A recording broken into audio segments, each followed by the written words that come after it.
up, folks? This is your boy V. I'm Suzy. And today we're going to talk about my labor and delivery story. Yeah, but before that, we want to thank all our new subscribers. And also for those that haven't subscribed, I hope by the end of this video that you will hit that subscribe button right there, as well as the little bell that you see so you can get notified. All right, without further ado, let's get it. So it's 12 o'clock in the morning on a Friday, and I woke up feeling some kind of pain. And at this point, it hasn't even crossed my mind that I can possibly be having contractions or going into labor. So I woke up, you know, thinking nothing of it, thinking like it's like a pain and it's gonna go away. So I woke up, you know, and got on my phone and I went back to sleep. I ended up waking up again, and this time it's 2 o'clock in the morning, and my husband gets up. And he's like, "Babe, what's going on?" I'm like, "Babe, I don't know. I'm feeling some kind of pain and it's coming and going."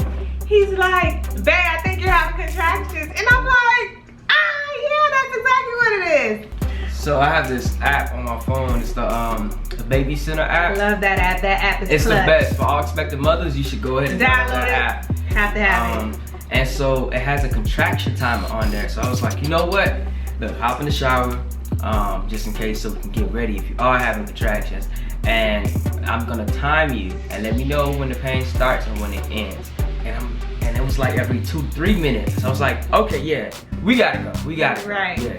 So then I hop in the shower, of course, wanted to be fresh, and we drove to the hospital. We had packed before driving to the hospital, yeah, we had everything in the trunk. Like, we were prepared, we was ready. I think we packed up like in December. Yeah. Yeah. December. So Uzzy was born in January. We packed up in December. So yeah, we packed up like in way before December. Really? Yeah. Oh man, I'll let her tell it. When we was heading out, she called her mom. And because we were gonna head to her mom's house, just relax there for a little bit because. Well, not relax, you guys. I'm in pain. We were just okay. Well, we was gonna, you know what I'm saying, we was gonna wait. That's not relaxed when I find. We was gonna wait until later because. Yeah, my OB, she was like, the moment you feel your contractions, don't be so quick to rush to the hospital, because she knew that I wanted a natural birth. I wanted to do a natural birth without no medication or no epidural. Don't be so quick to rush to the hospital. So she told me just to see if I can try to like bear the pain at home until I couldn't bear it anymore. Yeah. So I called my mom and she was like, "No, just go to the hospital. You don't want nothing to happen. We'll meet you there. You don't want nothing to happen to you. You don't want nothing to happen to the baby." So I ended up driving myself to the hospital along with my husband. Driving yourself? Well, my husband drove me. Okay. Okay. So he drove me to the hospital. Like I said, we're gonna let her tell it. All right. So, anyways, though, look, guys, while heading to the hospital, I kind of did get lost. It wasn't my fault. Like, I wasn't really panicking, but I really did forget. All right, I've been to the hospital many times before. For some reason, that. Yeah, and I'm in contractions, and the dude forgets the doggone location to the damn hospital. Like, who does that, right? Look, and I had to step out of the car. Unbelievable. I went to where I guess it was the main entrance. I don't know, the emergency, something like that. I had to ask somebody, cause yo, I was lost. He's driving over humps and those damn bumps, and I'm like in pain. Excruciating. It was crazy. So it probably wasn't excruciating at that point, but I was in pain, trust me. So anyways though. Yes. And I guess the nurse, you know, check us in. And then, so she's like, go ahead. Yes. And then they were like, I have to be 4 centimeters dilated in order for them to admit me and give me a labor and delivery room. So then they told me to go ahead and walk. After they checked me, they told me to go ahead and walk. Walk for like 2 hours. Before we walked for like an hour, and then they checked you again. I think you were like 3 and a half. I went to 3, and then it's like, okay, you have to walk already again. at 3. It was like 3 and a half. Yeah, I was at 2. Yeah, okay, yeah, you were at 2. I was 2 centimeters dilated. They told me to go walk. I walked for an hour, and then when they checked me again, I was at 3. Yeah. And then they told me to go walk again. Then I end up at 4 centimeters. Yeah. Okay, so now I'm at 4 centimeters. I'm 4 centimeters dilated. I then go ahead and get checked in, and then now they gave me a labor and delivery room. So now I'm in a labor and delivery room, and I'm sitting here telling the nurse, make sure she go ahead and jot it down. I don't want to be in. I don't want any epidural. I don't want any medications. I don't want to be hooked up to no IV. Next thing, our first nurse was awesome though, wasn't it? Oh, I still remember her name. Nurse Nikki. All right. Nurse Nikki. Alright. I just have a good memory. I digress. You digress? Because that's besides the point. I digress. So now, okay, let me forget my train of thought. Okay. Let's bring it back. I don't want to be hooked up to no IV. I don't want any medications. I don't want any epidural. I don't want anything. I want to do a natural birth. And then she was like, okay, that's fine. You know, that's perfectly fine. But we have to at least put the IV in your hand just in case something was to happen. We don't want to later down the road something was to happen, you know, it wouldn't be wise for us to then try to hook you up to an IV just in case. So then next thing you know, I'm hooked up to the IV. They end up putting it through my hand. Next thing you know, a residency doctor comes in and he's like, okay, you're probably gonna have to take the Pitocin because, you know, we need to speed up the process because you don't want anything to happen to the baby. It was a long process, and he was like, yeah, do you want to take the Pitocin? The Pitocin is gonna like increase your it's gonna speed up the process. Your contractions are gonna be more intense, and so he said that? Yeah. I didn't hear him say that. He did say that. Well, I heard him. I'm already adding on to the story. Yeah, you are adding on to the story. Okay, that's just not what happened, ladies. Okay, all right, go ahead. Yeah. Ladies and gentlemen. I'll let her tell it. Okay, he was like, oh, okay, you're gonna have to get on the Pitocin because you don't want to be here forever. You don't want anything to happen to the baby. So the moment he said that, I'm thinking, well, dang, is there something wrong with my baby? Is there something wrong with me? Is this supposed to happen like this? Like, am I like not dilating fast enough? So when he told me that, I'm like, okay, go ahead and give it a Pitocin. The moment the dude gave me the Pitocin, or they go ahead and increase the dosage of the Pitocin, oh my goodness, my contractions went from 0 to 100. Not even 10, 0 to 100, ladies and gents. Yeah. And it was horrible. It was bad. Like, it was crazy. so unbearable. I couldn't breathe at this point. I can't think. I can't see straight. I'm hungry. I'm tired. My mouth is dry. And the only thing they could have gave her, the only thing they gave her was ice chips. Ice chips. Like, what the hell is that? Like, what am I supposed to do with that? I mean, come on, you know you're not supposed to be eating. Well, I'm hungry. I'm tired. And here I am. My contraction intensified like crazy. And then, next thing you know, like I said, I was feeling like 6 centimeters for hours and hours and hours and hours. It wasn't until the next day, and at this point, it's probably like what, 12, 1 o'clock? I think you were still at 6. I was at 6 first, so like the rest of that Friday, I was like at 6 centimeters. Yeah. Then the next following day, it's probably like 12, 1 o'clock in the morning. I then went from 6 to 8.